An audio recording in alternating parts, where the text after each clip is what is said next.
to azape wana oyo tozo solo la lelo ezali boyi négociation ezali te je ba benga na France Mali ba benga na France ba koma na Russie na Russie Mali ba kata na signal la RFI Mali ba kata na signal la France 24 télé na façon tout et puis banoyo bazo bunda kuna eza bano to recruter na kitona na kanseta ka bano amike yo mama nanga donc bana moko o do ba bunda kuna et puis tozo bunda selon Exode 23 24 le Congolais siko biso ne to se prendre en charge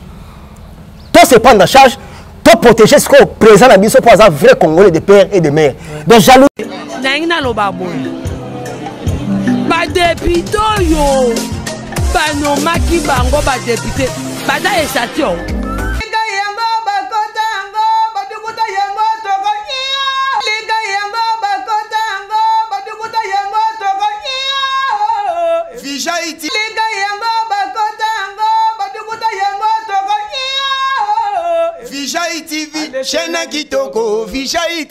Mbote na bayi internet au besoin mi liboso ya ba ndako na bino pour la cocotte sanga lisusu na la sangara la Tigre Post congolaise na yaka mingi pa na bino pour la repesa bino mai matali politique ya mboka République démocratique du Congo pour la nini te to kendara lisusu na musique bongo tokota mingi pour la kosolo la ndeto mesala kosola na ndeko internet pour la koloba mai matali politique ya mboka na biso lo lenge ni nezali kotambola po bozala kana posa mingi ya kolanda biso na mai matali politique ya mboka na biso na yango to kumela te pour la kobanda déjà ko pesa mbote pa yande ko internet. Oui, na peso benda mbote matondo mingi nije abad Muzuri sana donc voilà chers abonnés bon kota bon partager bon liker tozo kota na kati ya makambo etali politique ya mboka République démocratique du Congo wana to kobanda na point 1 auto kolobela par rapport ya embargo au comité international bapesi pour na mboka République démocratique du Congo wana to molaki na kati ya guerre oyo Rwanda nde muto abandaki pour na ko attaquer mboka République démocratique du Congo mais to moni mingi embargo ezongi na mopandi ya mboka RDC ya mibale to kota pour la kolobela président de la République Fachi Beton oyo wapi a se présenter ki liboso ya presse angolais to yebité alobaki nini liboso ya presse angolais pe miso to koti bongo sommet e bandi lelo président de la République Fachi devant président angolais João Lorenzo to yebité nini oyo kolekana le journée ya lelo pour la kolobela yango to kosola yango nandeko internet. Il y a mine tokolobela bongo secrétaire général ya pape Pedro Paulino azalaki bongo na mboka engomba Kinshasa mokolo ya dimanche pe culte et salamaki na palais du peuple et puis au 5e point tokolobela lisusu tomolaki bongo fête ya indépendance ya République démocratique du Congo wana tomolaki président Sassou ayaki awa pour la ko fêter ensemble na biso bandeko oyaye ya mboka République démocratique du Congo azalaki bongo na président na biso Fachi Beton. Et puis il y a souka tokosuki salamopandi ya IDPS tomolaki bongo babomaki ba parlementaire debout baboyaki batelema IDPS ezali parti au pouvoir. Pourquoi erokoma na ngambo ya parti au pouvoir nde ba suspendre bango tozali komona bongo bandeko ya SID tozomona bandeko ya ba parti mususu bazali kotelema ko solola ensemble la parlement debout mais IDPS ezali suspendu. Donc voilà ezaki ba point capital au tuto lobela na ndeko internet motuna na ngai ya liboso ezali par rapport ya embargo au comité international et pesi biso na mboka République démocratique du Congo matomola ki guerre yango e bandaki bongo mingi bandeko ya Rwanda nde batakaki RDC. Pourquoi biso tozui embargo pour une année? Vraiment merci à toi pour la question na yo. Je crois ba imboka ba diaspora surtout na pesa bino merci d'abord na geste obo sali. Merci surtout na bandeko na nga ba congolais obo vandi na kati ya Londres. Na pesi bino d'abord merci parce que maintenant so bo sali cortège ya Paul Kagame. Donc soki police anglais abimara na chevalité nde bokangaki Kagame na maboko bokate mike bandeko na nga ya Londres. Ba congolais ba vrai patriote na pesi bino merci et na geste wana parce que bo menacaki penda cortège ya Paul Kagame après avoir koya sommet na bango en akata Kigali ya banglophone Paul Kagame ake na Londres en coulisses. Ba congolais na biso ba menacer na niveau ya osakana te heureusement ba policier anglais ba bimi ba salier sentir pour cortège ya Paul Kagame et puis Kagame a rotikalaka et kozala à l'aise partout à rotambola la presse congolais azali vraiment sikoyo pour la question outi ekotuna ngai likambo tuni embargo o ba bakiseli biso parfois le malheur est bon. Pourquoi on a dit parfois le malheur est bon? Vous savez, la Bible dit ceci. Les malheurs atteignent souvent les justes, mais l'Éternel en délivre toujours. Problème est ça d'abord nini. Nzamba la kisi biso binemi na biso siko babimi. Do ba dinosaure babimi. Pendant que totanga ka ba pays yango na ba kombo. To lobaka ka metomona ka bango te. Siko Nzambe ala kisi biso ba pays o bazaka contre RDC. Dans la minute yo, to yebi que États-Unis aza sima Rwanda, to yebi que France aza sima Rwanda, to yebi que Angleterre aza sima Rwanda, to yebi que bango tout ba donc ozi ba Arabie Saoudite tout donc bango nde siko mutu ba chaka guerre na RDC. Donc c'est-à-dire ndenge président Félix aloba que non, tout ça la gagnant 50-50 donc ndela mono kaka mabe. Donc c'est-à-dire bango fala ki to kende kaka na guerre. Donc c'est-à-dire la communauté internationale bandimi pays moko boye Rwanda. Pays moko boye va se faire développer en moyennant ya makila ba congolais. Donc makila ba congolais etangaka pour Rwanda et comme développer. So mundela ndimi eloko ya ndenge wana. Nazo bisayo na minito yo bato yo oyo bandimi ke RDC balongola biso embargo. Aussi Chine, Russie, na côté Afrique, eza Ghana, mutatomoka kuna et puis aussi Gabon na Kenya. Olandi, so nazo bisayo boyi. Tango kaka na monaki États-Unis ba voter contre RDC. Mbala moko na lobi oyo et comme accomplissement ya prophétie ya frère Branham. Parce que ba Branhamiste oyo bozolanda émission oyo boba ke tant déjà États-Unis a se positionner ya mabe. De ce que déjà William Branham aloba na makomami na ye. Aloba États-Unis et qu'on disparaître un jour. Donc c'est-à-dire États-Unis et qu'on disparaître à partir de Los Angeles. De Los Angeles wana et qu'on limwa. Et puis abi mona nanga abi yo au péché ba mbisia wana Los Angeles. Abi moment wana parce que abi moment wana et comme asiko tant les États-Unis et qu'on disparaître Russie a comme une grande puissance. Et puis tant Russie a comme une grande puissance, Russie a combattre nani. Russie a combattre l'Union européenne et les États-Unis. Au Manu. Donc il y a aussi comme na minute déjà to kabwani. Donc c'est-à-dire quoi? Problème est ça siko boye. Le col la ka États-Unis bandimi, bamibimi c'est parce que France mutameni États-Unis na erreur. Maman, France a banda biso kala. Ngali tala moninga, wana zairwa. Donc Congo, donc Zaïrois. France a bandit qu'on combattre biso depuis Mobutu. Mobutu est là.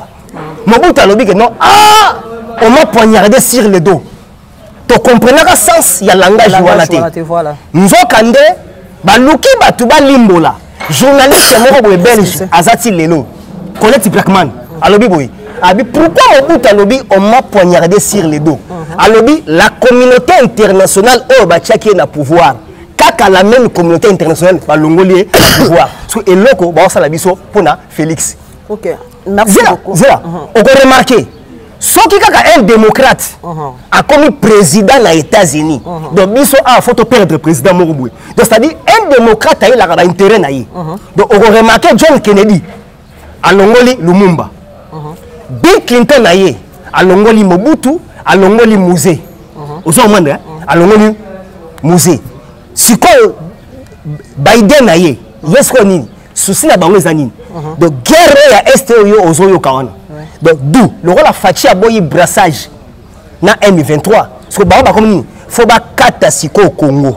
Donc ceux qui Congo ils ont balkanisé, faut pas éliminer ce qu'on fait physiquement. Donc na minute ce qu'on cop ils ont na mesa na bango fachi à Longwa soit fachi ba bomé physiquement. Donc cause embargo.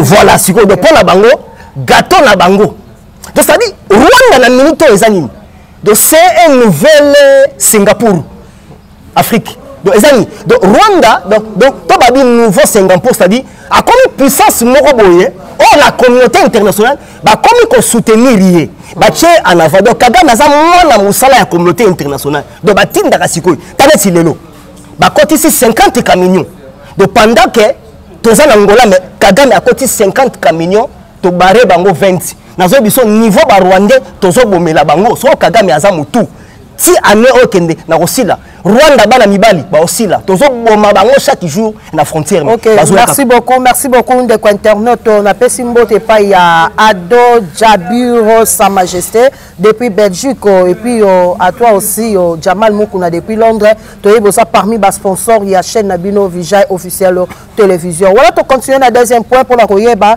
to mona qui président de la République lobby liboso ya presse angolais. Et ça qui dit à quoi au président de la République à se présenter qui devant au presse angolais. D'abord, Aïbisaki Bango Boyi, Ezaki lobby. C'était hier, non lobby wana. Aïbisi presse angolais Boyi, Nazo Bangelo comme côté. A lobby Boyi. A lobby réserve au Nanazanango. Et lingi erolobateke, Nazo Banga Rwanda. Abi Nazo respecté nous, ba limite nangai. Mais, Oloko Kagame Azoluka, Rwanda Azoluka. Donc, Naza prêt pour l'affronter Tinasuka. Abi na ko reculer sous souté. Donc nous sommes prêts à tout et pour tout. Donc il y a un moni pour na ekoye bisabango boye. Bato bozo landa biso oyo. Soko za congolais, yebango biso ba congolais, ba zaïrois tolobi boye. A terra enosa. A terra appartenance. Non temos medio de ninguém, seja quem for. Donc c'est-à-dire problème ezana ngwana Fati Aibisi Bangabi a corréquilé les sous-soutés devant Paul Kagame. Et là, Aibisi presse angolais, ils ont dit hier, Aibisi Bango de Ngwana. OK, merci beaucoup de internaute pour la réponse na yo peut au quotidien o ezali motuna la biso ya misa to sommet et bandi lelo président de la République Fachi Beto to moni aza déjà na ngambo ya Angola et pas ya Jao Lorenzo Oyo aza en tête ya sommet. To yebité na kati ya sommet ezali par rapport ya nini o ya quelque serré. Pourquoi sommet yango balongo yango na Nairobi et comme na Luanda? Parce que batali Kenya na M23 ba exclure bango parce que dialogue wana et aboutir te yango moni guerre ils misusu et na est batali Kenya na M23 et simbité parce que Union africaine atteint et pas présent à Sergel présent il y a Sergel ezali João Lourenço Amadou Gonçalves ndangwana ye mutaza ce présent ya Sergel entre ta Kagame azape wana présent Fachi Beton azape wana oyo tozo solo la lelo ezali boyi négociation ezalité. Je répète bien, bana potobo kamalabu. Négociation ezalité. Donc le loka katoke sikoyo, to bisa Kagame bon, to bundaki pe na mulili trop. Sikoyo le rôle to bundi na mulili na betio. Sikoyo to signé que bitumbe bandi sikoyo to officialiser de bitumba. Donc et là on fatia ke ABC que non, bon monde entier sikoyo ba ke to bandi bitumba. Yango mon nana na ebisio Troisième guerre mondiale. Mais il y a un pays parmi le peuple congolais, c'est là que non, c'est toi attaqué. Donc, tu es ton monde président. Donc, tu es si tu portes le baquet, d'accord, si tu signes un désordre. Nana, Kagame okoki ko bengise 50 fois, akouanga na 50 fois, azamu tuté. Donc, tu prends donc, et là, on fait chaque ko bise lelo.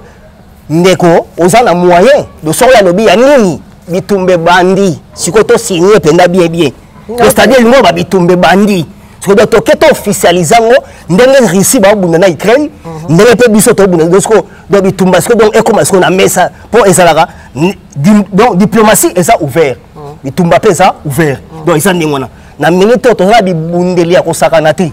OK. Donc tozo beta bango donc tisiko do bazo kufa kaka. Donc soki ba mama ya Rwanda baza maele basa la marche ba okendo bana mibali ba osila.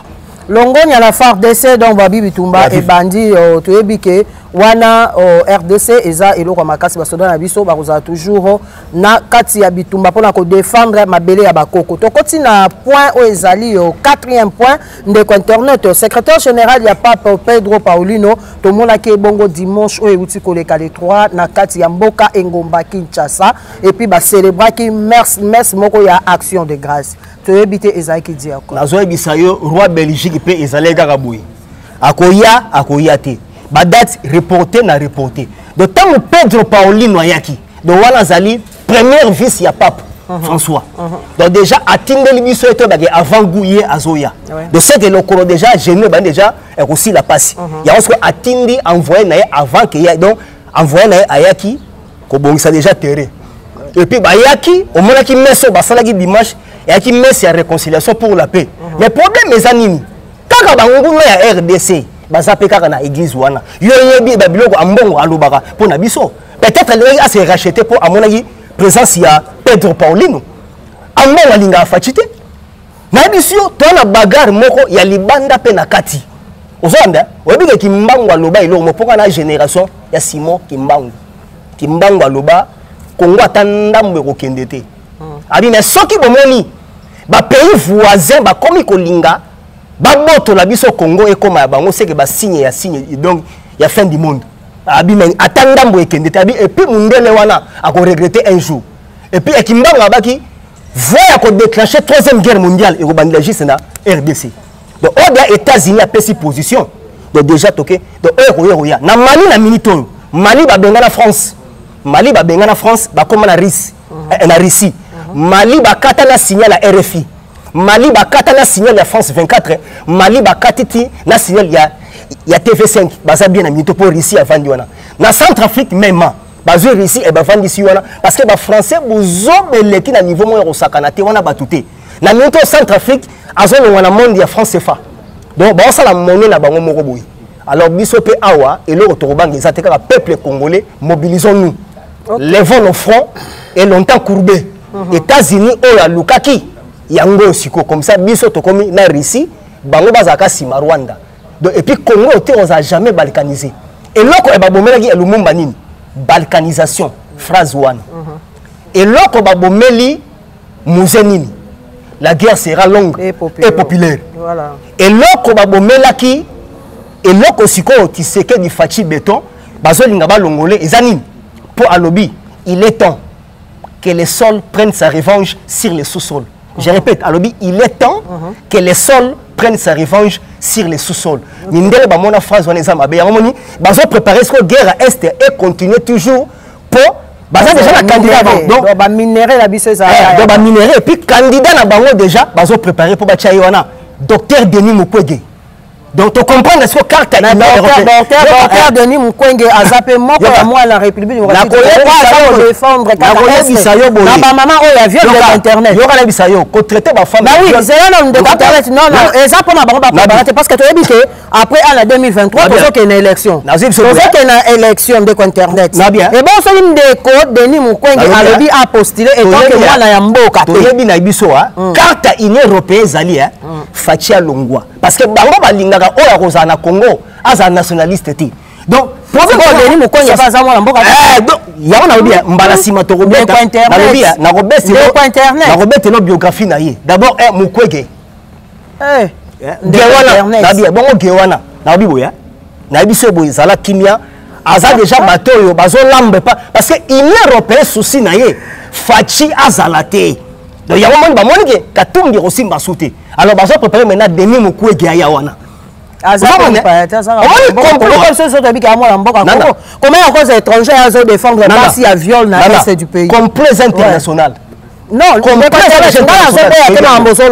complot international mais ndeko Denis Mukwege depuis to yebi azalaka na est du pays pour la défendre o bazali basi o bazala ka ya viol mais lelo lokwa alinga postuler à longwe la commune de étranger de contraire a postuler na menga na yebisi yo boyi asa déjà candidat à l'Union européenne donc il y a un États-Unis a aussi relancé biso message à bibo sala nyoso na 2023 na mon élection donc ndela so la linga longolo na pouvoir a comme ko pousso mbang na ba élection parce que depuis que Félix est au pouvoir Rwanda a subir de Rwanda a bête à niveau moko ya kosakanate alors peuple congolais erangoyo bongama de internet parce que tu es que ça te belé et ça va bande quoi diaspora mutu moko to encore contredire on parce que tu es que na est du pays et bande ko chauffer de internet to moni et sika RDC et bande ko attaquer c'est donc moni que Congo télémi mais Congo était maquillé na bande ko diaspora mutu ta ko à côté la de internet Congo télémi porte aussi un président patriote ou des pères et des mères congolais. Comment on silence ya président de la République na guerre oh tu ko le kala mikolo yo ba ko titi na bugana soki bugana soki ni ba zwimbo kawada oui ba rebelle ba zwi yango oui ko bien sûr lelo Congo est comme ko telema mais exactement ya ko contredire pour la que non lelo ndeko Denis Mukwege azan ndeko azan na yo to yebi déjà que carte wana Denis Mukwege na sana ba archive ne moko a contribué déjà oyebi ke c'est oyebi ba mafia elegaka etina est côté ka ba gorge ba tu ba mitema bato ah non il y a ça n'engage que toi lobby ça n'engage que toi Union européenne carte na ba ça n'engage que toi le internet toi avancer et puis toza nango embargo wana ata ba pesi biso encore une année mais nazo biso toi na mille sortes ba moyens ya ko défendre territoire na biso donc les caméras eza intégrité territoriale de Rwanda to ko betele na façon tout et puis banoyo bazo bunda kuna eza bano to recruter na kitona na kanseta ka bano amike yo mama nanga donc bana moko o do ba bunda kuna et puis tozo bunda selon Exode 23-24 Exode 23-24 ebini nzamba abini nako donc nako so binemi na bino nako cha bango en déroute et puis biso prière kaka Exode 23-24 donc 23-24 bible ebike nako so binemi na bino Hollande biso tabibla bazali na bino bakosala en déroute zela le internet zela moi malembe Exode 23-24 na bike ebini na bino bakosala en déroute donc bako disperser c'est ça 23-24 Exode vous allez comprendre Exode 23-24 Exode 23-24 tu ne te prosterneras point devant leur Dieu et tu ne les serviras point, tu ne mériteras point ce peuple dans leur conduite, mais tu les détruiras et tu briseras leur statut. C'est ça. Donc c'est-à-dire biso siko donc toi le roi là-bas Israël. Donc carrément non, l'Afrique a la forme d'un revolver. Dans sa gâchette se trouve en République démocratique du Congo. Donc, okay, le quoi les États-Unis a pris si position dans la ligne Congo. Les États-Unis, ils ont panzana. Donc, à partir de Los Angeles, ils vont disparaître. D'ailleurs, ça c'est erreur. Parce que si en 2070, 2085, Europe, aussi Canada, États-Unis, ils vont disparaître. Place, il y a fuite en Afrique. C'est quoi, il y a des ordres en Afrique. Ça c'est Abraham en Afrique. Babo sani que Moïse abotama en Afrique. Babo sani que Jésus tangu babotaka et bakimaka en Égypte en Afrique. Donc c'est-à-dire bango bazo lukama bongo en Afrique. D'accord, internet fumola. Donc c'est-à-dire mundele donc kimbanga lobi ba mataba kita. D'ailleurs lobi na landi papa Fumambanza. Simon Kimbanga zaki na Braza. A lobi ata un quart mabele Rwanda otika na ekozwangote. Et puis nazo bisayo moni guerre tango zo mona nana. Tala sur le plan physique et sur le plan spirituel. Sur le plan spirituel, nous avons balingi ba Rwandais ata mukete. Wabi la boni ba banda po Congo et Katana. Tilolo. Donc on a non, donc bateau il y a moni to sala angele na présence ya ba soldats rwandais ba et na kata FARDC. Donc to sala et puis banda to boma colonel wana. Au moins no to komi ko beta N23 pam. Neti lobby sous. To bomi bango 30. Toke ko surprendre bango na kati ya réunion na bango ba so la plan pour attaquer biso population va signaler FARDC babi bouya baza kuna ba so la plan na biso to encercler bango to bomi bango lokola ba mayebo yala ba Kagame ko sisa bana mibali internet merci beaucoup de internet to continuer parce que to komi ko citer moi moké na suka ya émission le 30 juin fête ya indépendance ya République démocratique du Congo to mona ki bongo président Sassou musu ye wana au moniteur déjà au Kamati Sassou d'abord aza mukonza franc-maçonnerie en Afrique centrale et puis Kagame aza na kata franc-maçonnerie olandi Kagame na Sassou baza eloko moko Sassou aza pion ya ba français o ba utilisaka pour na éliminer ba pays o baza proche na ye. Donc Sassou déjà ça symbole à mabe. Donc fallait pas moni comment la présence ya Sassou le 30 juin et c'est plus ngaté. Parce que la minute sont aussi drapeau au moni sont aussi drapeau ya Rwanda. Drapeau ya Rwanda des alliés jaune bleu. Ba kamata signe ya soleil. Ya soleil et ça mopanzi. OK signe ya soleil et ça signe ya franc-maçonnerie. Donc Kagame na Sassou ba pire. Donc pour ba monde moko. So fatia za religion christianisme donc chrétien. Et puis son ni ko ba boy. So moni drapeau pays bache étoile na sanza c'est que pays islamiste. Donc Sassou na Kagame ba pire. So Sassou na za bona motema a sepelaka na fachité. Donc c'est facile que batinda mutane waya asala biso mabe parce que Sassou d'abord est donc azo sepela en abisoté. Tala andimi appelle sa Rwanda 12 000 hectares. Les noms sont aucun na maluku ba Rwandais bazo kota.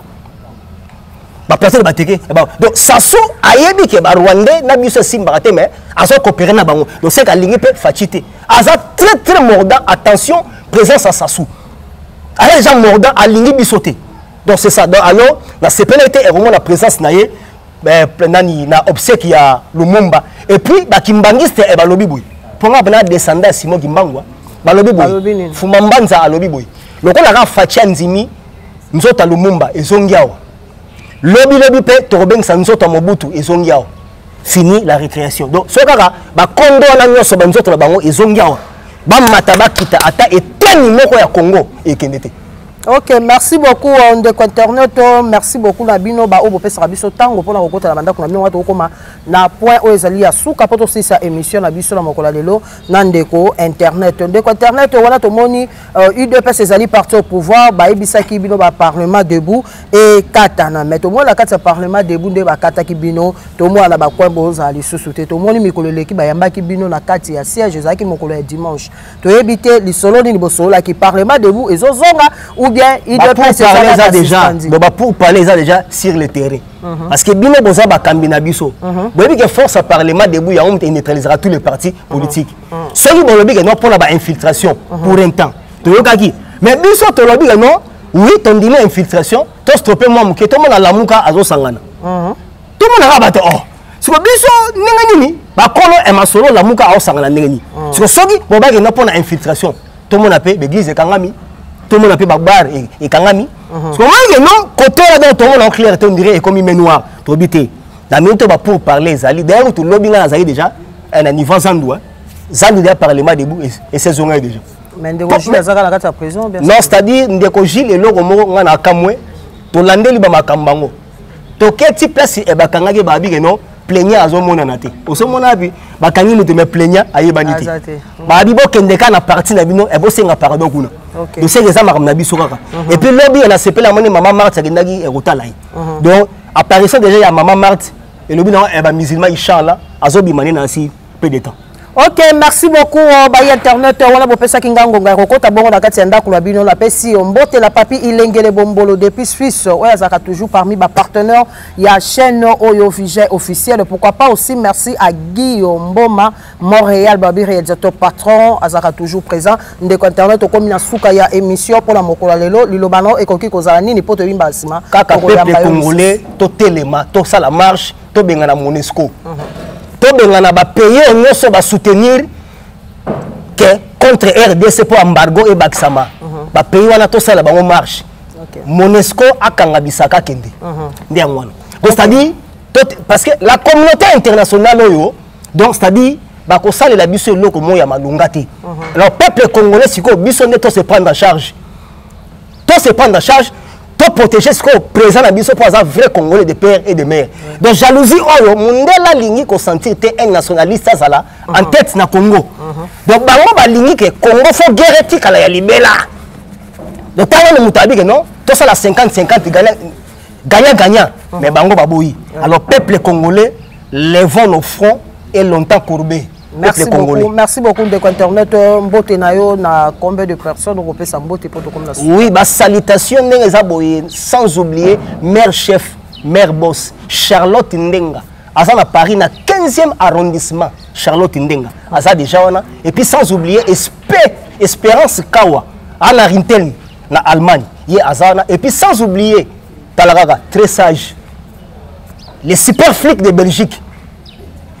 Talara Emmanuel Issassi Madjei, très sage, Yayo Yangwana. Et puis sans oublier, Ndenge Boza déjà wana Charlotte Ngalou, na Michigan, wana na States. Ok, merci beaucoup, merci beaucoup de internet, merci na bino ba diaspora au pesa kinga ngonga ya kokota bongo na kati ya banda kuna bino to komi na suka ya émission na biso ndeto bakama matali politique ya mboka République démocratique du Congo ona yambaki wa bino ndeko internet satellite de l'UDPS auto sololi mingi mai matali politique ya mboka na biso wana to uti kolobela par rapport ya embargo ya comité international pour la mboka Ngomba Kinshasa République démocratique du Congo et puis to lobaki ya mibale par rapport ya président Fati wana zaki bongo liboso ya presse angolais mokolo ya mardi et puis ya misato sommet ezo banda lelo président Fati akozala bongo devant président João Lorenzo na Angola pona ko solola par rapport ya guerre au ezali est du pays au ezali République démocratique du Congo et puis namboka Rwanda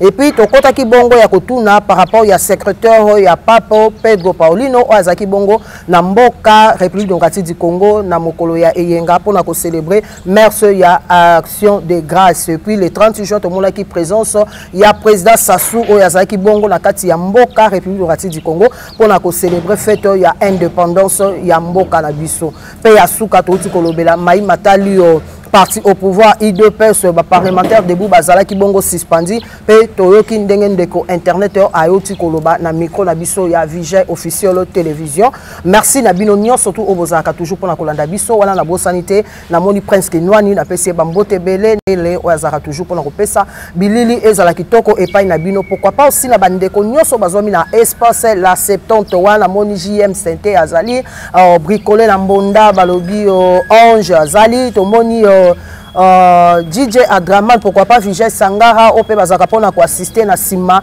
ya caméra na biso pourquoi pas na beau cadre o ezali espace la 70 sur avenue Dibaya et pas wapi kumumanda chante à répéter chaque mercredi 12h ti 20h bozala toujours wana pona ko s'abonner pona ko liker pona ko tia na biso commentaire et ko sala biso malamu mingi wana na pesi bino merci matondi et pas na bino to komi na suka to kuta na mikolo oyo ezali koya bye bye ciao nainga lo baboy ba député yo ba no maki bango ba député ba da esatio